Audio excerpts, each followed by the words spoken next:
dizia sobre eles: vendo vereis e não compreendereis, ouvindo ouvireis e não entendereis. Viam, sabiam que eram alguém que não era comum, pelas obras que fazia, pelos milagres que realizava, mas os seus olhos estavam entenebrecidos, cobertos pelas trevas do pecado, e não podiam enxergar. Mas a graça foi revelada, principalmente aos gentios, cresceu e chegou também a muitos hebreus, que nem todos os hebreus eram judeus, alguns eram e outros não eram, ainda que hebreus, descendentes de Abraão. Mas alcançaram graça e misericórdia, e agora o cuidado que Deus dava ao apóstolo de doutriná-los, para que eles não se perdessem, ou melhor, não perdessem a oportunidade que lhes era concedida para se salvarem.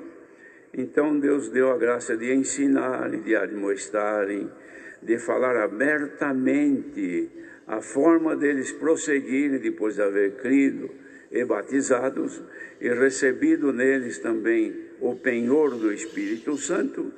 Agora demandava a eles a obediência para poderem conservar esta fé, perseverando nela. Então aqui, neste capítulo 10, o apóstolo que escreveu esta carta, ele exorta aos irmãos a perseverarem na fé, sem naufragar nela, como alguns já fizeram, e naufragaram, afundaram durante a peregrinação e apostataram-se da verdadeira fé. Mas aqueles que estavam fiéis, mas que tinham lutas e dificuldades, então ele faz este ensinamento tão importante.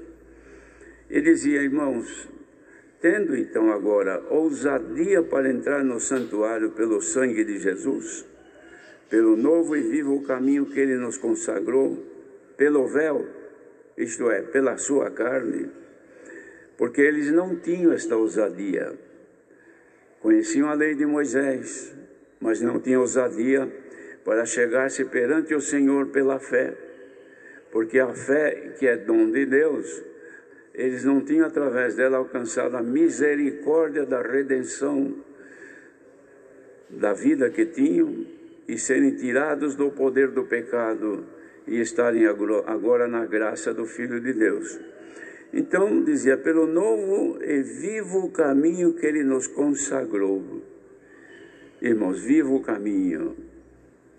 Considerando isto, o caminho que ele nos consagrou é vivo, não é caminho de morte. Alguém perguntou para o Senhor Jesus uma vez: Senhor, mostra-nos o caminho que nos basta. O Senhor Jesus disse a eles: eu sou o caminho, e a verdade e a vida, ninguém vem ao Pai, senão por mim. Ele era o caminho vivo, o caminho da vida. Isso porque também há no mundo caminho da morte. Jesus, o Filho de Deus, trouxe para o homem o caminho da vida, que é a vida eterna. Já o inimigo, o adversário de Deus, manifestou no mundo o caminho da morte, através da mentira, porque o diabo, ele mente desde o princípio e ele é o pai da mentira. Entenderam? Então tem dois caminhos: o caminho da morte e o caminho da vida. Nós, pela graça de Deus, pelo novo e vivo caminho, o Senhor nos consagrou, isto é, nos colocou e nos instalou nele, para que nós possamos caminhar, isto por causa do sacrifício que ele ofereceu o seu corpo para abrir este caminho.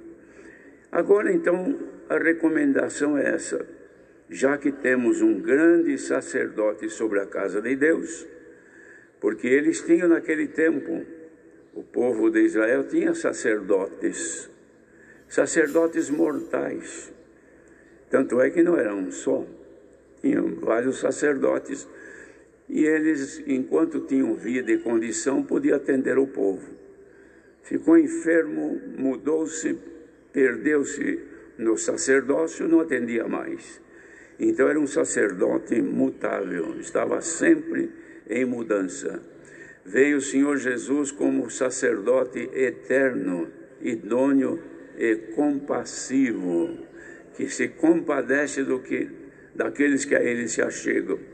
Este é o nosso sacerdote sobre a casa de Deus.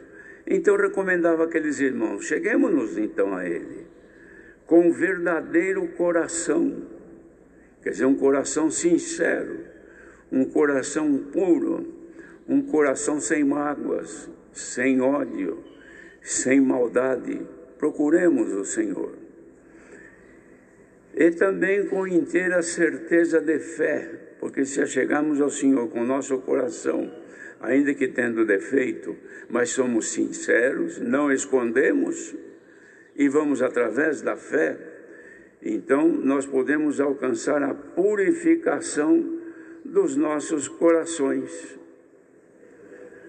Que não é o coração que bombeia o sangue do corpo, é aqui dentro, é o nosso ser, onde está o nosso cérebro, aí é que está o que domina o nosso ser. Isso deve ser inteiramente consagrado a Deus. Purificados da má consciência, porque nós temos um registro dentro do nosso ser, da nossa cabeça, no nosso cérebro, onde se registram os nossos atos bons e não bons, e ficam guardados como um arquivo. Quando tem coisas que não são boas e estão escondidas dentro da nossa consciência, que ninguém tem direito e nem poder para exercer sobre a consciência de outro, somente a pessoa que pode saber o que está em sua consciência. Marido não sabe o que pensa a mulher, mulher não sabe o que pensa o marido, nem o que fez escondido, porque este poder não está nas pessoas. Mas Deus conhece todos os corações e conhece as consciências de cada um. E Ele pode nos purificar da má consciência. O que é a má consciência? É aquilo que a pessoa não consegue esquecer, que praticou desagradável a Deus. Cometeu um erro, um pecado, porque todos pecam, pecou em alguma situação, e toda hora lembra daquilo, fica como um filme diante da pessoa, lembrando daquilo. Se a pessoa se arrepende, encontrando lugar para arrependimento, claro, se arrepende e vai humilhado aos pés do Senhor, pode ser perdoada e a sua consciência purificada, porque só o sangue do Senhor Jesus tem poder de libertar a consciência de pecado. E eles naquele tempo usavam sangue de animais, que purificava pecados do corpo, mas quanto à consciência não. Tinham sempre a sua consciência, lembrança dos erros que fizeram, e aquilo lhes fazia, molestava a vida toda. Mas agora o sangue do Senhor Jesus, através do poder do Espírito Santo, liberta a consciência da pessoa. E libertando a consciência da pessoa, a pessoa passa a ter liberdade para entrar no santuário de Deus. Não é difícil de entender isto. E eu não escolhi esse capítulo para ler, não, irmãos. Deus me conhece. Mas os irmãos estão percebendo que o assunto aqui é compatível com aquilo que foi lido, compatível com a oração que todos disseram amém. É porque o Senhor nos quer purificar da má consciência, tirar de nós os defeitos guardados, escondidos, que a pessoa fez e acha que vai ficar por isso mesmo, que ninguém sabe. Como a tua consciência não se apaga, sempre te traz lembrança, diante de Deus ela é patente, Deus conhece. Só que a proposta do Senhor é purificar os corações e as mentes, as consciências destes males que acompanham a pessoa. E isto acontece pelo poder da palavra de Deus, através do Espírito Santo. Isso não se alcança através de livros, não se alcança através de amizades, não se alcança através de dinheiro. alcança-se através da misericórdia de Deus e da sua compaixão, porque o Senhor é compassivo e misericordioso para com todos nós. Então ele dizia: retenhamos firmes a confissão da nossa esperança, porque fiel é que prometeu. Qual é a esperança que nós temos? De viver bem neste mundo, de herdar heranças, bens nesta terra, e termos uma vida abastada, feliz, com saúde, com tudo de bom. É claro que todo mundo gosta, mas nem todos conseguem. E ainda que consigam, mas não conseguem ser perfeita, porque este mundo, ele está sob o poder do pecado e da maldade, e ninguém consegue se libertar. Ainda que a pessoa viva muito bem com a sua vida abastada, cheia de recursos, de tudo que precisa, mas